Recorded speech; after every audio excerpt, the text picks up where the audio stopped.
family business, myself and my wife. We do food wholesaling right through the Midwest region.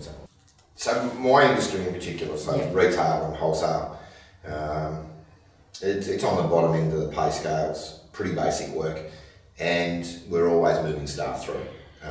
So I have found at times where we've got a young person that's come in that has succeeded for us. We manage to keep them for a period of time, and of course we get to put our stamp on them and carry our structures and procedures forward as the way we want it done. And that's beneficial for our business, because quite often going and get someone else that comes in and can't quite adjust to how you need it done can be challenging as well. So that young person coming through and grooming them up and getting to do it the way you want it works really well for us. But the one thing I liked about the young people coming in is there is some enthusiasm that can come into the place. And then it is fulfilling to see them actually take a role and run with it. And obviously you've got to keep offering the roles and varying it up as you find their strengths and weaknesses. A lot of our older staff do like teaching, particularly when it gets absorbed. And I think that also reinforces a lot of our procedures and our structures as well. So they've got to teach those structures. It reinforces it back through to the rest of the business. Every now and then you'll get a young one with a bit of vibrancy that'll just bring a bit of cheek into the room and just lift things up a little bit as they get going. So that's part of it. And probably the biggest thing I think is the fact that you do get an open book. You get a clean page to start from, so you really can make an imprint if there's an uptake. Make an imprint of how you want that job done. I think the challenge for the young people is just to get that experience, just a little bit of knowledge, and even to take a bit of that work and move into the next role they take. So the challenges for them is just to get a start and get a look in.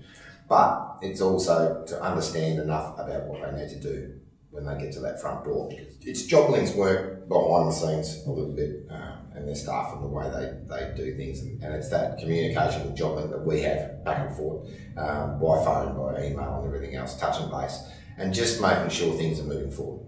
Presentation and the effort made through transition to work, I think a bit of the energy behind them, I think there was a little bit more there than rather than just dropping them and running. There's a little bit of engagement behind the scenes, which I found good. There's a little bit of story about the kids themselves and where they're up to and what's occurred. So that's helped for us to engage with them. And it sort of makes your job easier to take that on, because as I said before, in a small business, there's not always that time. Just stop, take that person aside, spend half a day with them. It depends on how things are. We've had a lot of young people employed previously that have gone on and got pretty good jobs and done well for themselves. And that's pretty satisfying for us as well. We keep in contact with a lot of those kids too. I think it helps them enormously. I think that if they can walk away with a bit of confidence and they've got a job well done and they can understand their roles a bit clearer, I think just walking into the next role is easy. So particularly for like a regional community, a smaller community like Geraldton, these kids are probably going to live here for the next period of time. So I think there's a bit of responsibility from the people that have been around for a long time that are running businesses to start bleeding through the local kids and bringing them up, teaching them to do the things we need to.